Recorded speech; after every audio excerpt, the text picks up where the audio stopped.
নমস্কাৰ বন্ধু বান্ধৱীসকল, প্ৰীতি হোম কিচেনৰ ফালৰ পৰা মই প্ৰীতি আজি আপোনালোকৰ বাবে লৈ আহিছোঁ বন্ধাকবিৰ এটা চিল্লা ৰেচিপি। যিসকলে বন্ধাকবি ভাজি খায় বা তৰকাৰী খাই বেয়া পায় তেওঁলোকৰ কাৰণে এই ৰেচিপিটো। আৰু মই বন্ধাকবি চিল্লাটো কেনেকৈ বনালোঁ তাৰ কাৰণে ভিডিঅ'টো শেষলৈকে চাওকচোন।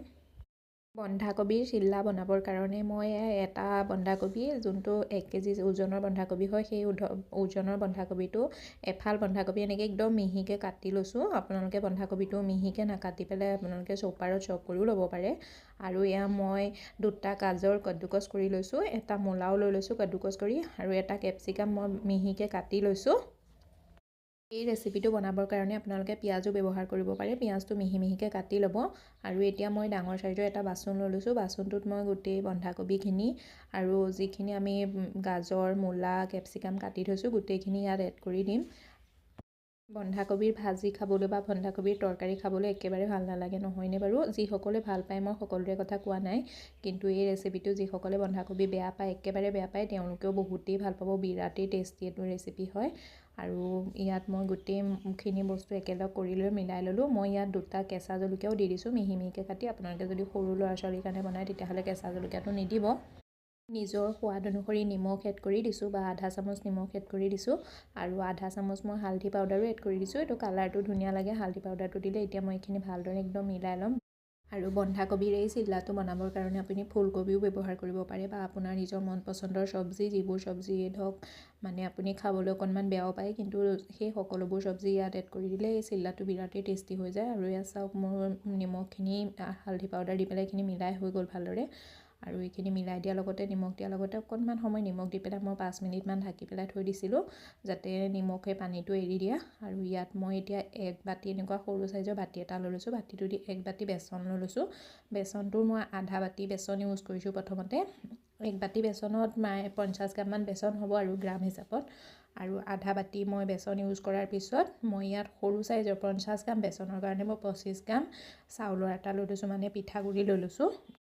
আৰু ইয়াত মই পিঠাগুড়ি গোটেইখিনি এড কৰি দিছোঁ। আপোনালোকে এই ৰেচিপিটো অকল বেচন দিও বনাব পাৰে বা পিঠাগুড়ি দিও বনাব পাৰে, কিন্তু 2টা ইউজ কৰিলে বেছি টেষ্টি হয়। পিঠাগুড়ি এড কৰিলে মানে চিল্লাটো অকণমান ক্ৰিস্পি হয়, খাবলৈ বেছি ভাল লাগে।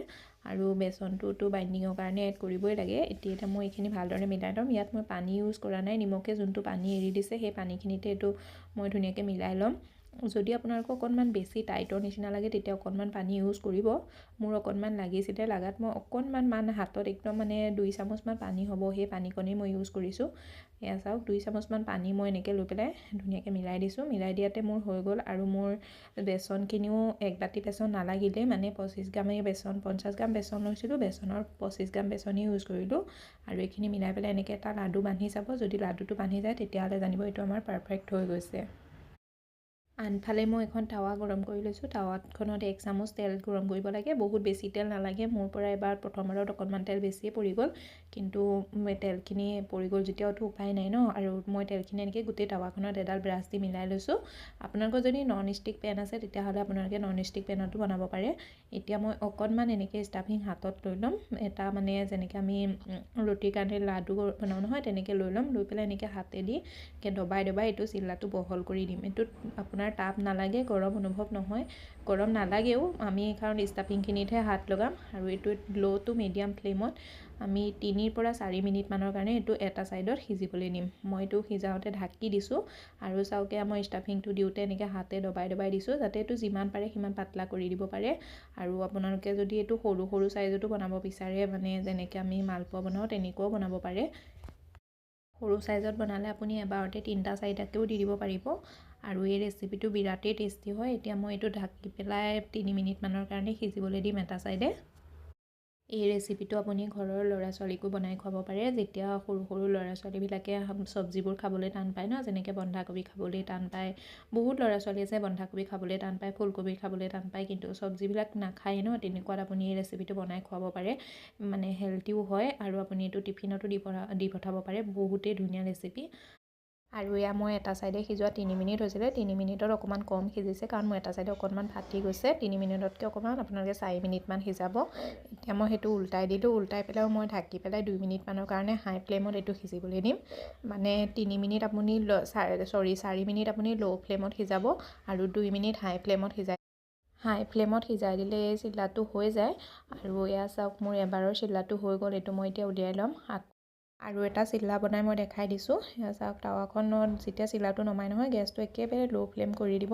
কৰি পেলাই এয়া চাওক মই অকণমান তেল দিছোঁ, চামুচখন দি এনেকৈ মিলাই দিব গোটেই টাৱাখনত। আৰু দিয়াৰ পিছত আপুনি অকণমান ষ্টাফিং হাতত ল'ব, লৈ পেলাই এনেকৈ দিব। দি পেলাই সেইটো এনেকৈ লাহে লাহে দবাই দিব, দবাই পেলাই পাতলা কৰি দিব। যেনেকৈ মই প্ৰথমতে দেখাইছিলোঁ তেনেকেই কৰিব। এই হাতখন পুৰিব বুলি ভয় খাব নালাগে, একেবাৰে নুপুৰে, একদম ঠাণ্ডা হৈ থাকে। ষ্টাফিংটোত আপুনি হাত দিব লাগে, বেলেগত দিবই নালাগে। আৰু যদি তেতিয়াও ভয় লাগে আপোনাৰ হাতখন দিবলৈ, তেতিয়াহ'লে এখন হেতা লৈ ল'ব। হেতাখনৰ সহায়ত আপুনি দিব পাৰে, বা বাতি এটাও লৈ ল'ব পাৰে। বাতিটো আপুনি এনেকৈ হেঁচি হেঁচি পাতল কৰি দিব পাৰে। আৰু এয়া চাওক মোৰ হৈ গ'ল। চিল্লাটো এড কৰি পেলাই মই এতিয়া 4 মিনিটৰ কাৰণে ল' ফ্লেমত সিজিবলৈ দিম, যেনেকৈ আগতো কৈছিলোঁ। আৰু 4 মিনিটৰ পিছত এইটো ঢাকনাখন আঁতৰাই পেলাই চাম। চাই পেলাই এনেকৈ হাতা এখন দি পেলাই লৰাই চাম। যদি আপোনালোকৰ এইটো অকণমান তেল কমৰ নিচিনা লাগে, অকণমান তেল কিনাৰত দি দিব, যদি হেতা দি উঠি নাহে। আৰু এইটো যদি আপুনি নন ষ্টিক পেনত বনায়, তেতিয়াহ'লে আপোনাৰ তেলৰ কোনো কামেই নাই। কিন্তু মই এনেকুৱা এখন লোহাৰ টাৱাতে বনাইছোঁ কাৰণে মোক অকণমান তেলৰ প্ৰয়োজন হৈছে। আৰু এতিয়া মই হেতাখন দি এইটো উল্টাই দিম। উল্টাই পেলাই মই এইটো 2 মিনিটৰ কাৰণে হাই ফ্লেমতে সিজিবলৈ দিম। আপোনালোকে এই ৰেচিপিটো ল'ৰা ছোৱালীৰ টিফিনতো দি পঠাব পাৰে, বা ক'ৰবালৈ গ'লে লগত লৈও যাব পাৰে। বিৰাটেই টেষ্টি আৰু হেল্থি ৰেচিপি হয়। এবাৰ ট্ৰাই কৰি চাব, বহুত বেছি ভাল লাগে। আৰু কেনেকুৱা লাগে মোক জনাব। এয়া চাওক 2 মিনিটত মোৰ এই চিল্লাটো হৈ গ'ল। এতিয়া মই এইটো উলিয়াই ল'ম।